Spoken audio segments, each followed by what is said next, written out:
C'est officiel. Les personnes atteintes d'hépatite C ne devraient plus débourser 1 franc pour entrer en possession de leurs médicaments dès cette fin du mois, a fait savoir l'autorité sanitaire du pays. Cette mesure est néanmoins perçue de manière différente dans la rue. Ils ont tellement promis des choses qu'ils n'ont jamais réalisées jusqu'à présent. Oui, c'est vrai, mais attendons voir si ce qu'ils vont réaliser, ce qu'ils ont dit, être gratuit jusqu'à présent. L'énième chose que le gouvernement promet, peut-être parfois ne se réalise pas. Donnons-nous le temps. On dit qu'il faut laisser le temps au temps. Ça peut se faire. S'il faut prendre par exemple l'exemple, c'est ce qu'on a souvent dit pour l'école primaire. Je pense seulement cet exemple. Devant tout ce qui se passe au Cameroun aujourd'hui, le gouvernement est en train de faire beaucoup d'améliorations. La boîte de 28 comprimés, qui jusqu'ici coûtait 100 000 francs, est désormais gratuite.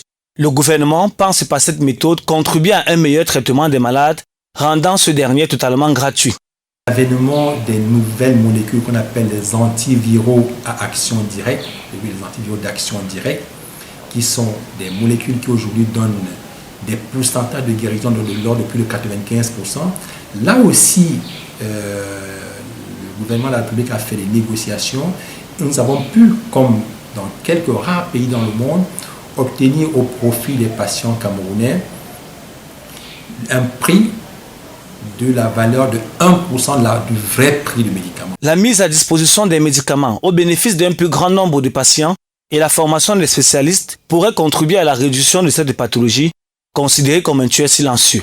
Pour proposer au gouvernement de la République et centre de marché qu'on puisse élargir l'assiette des prescripteurs ou alors des personnes qui peuvent suivre ces traitements.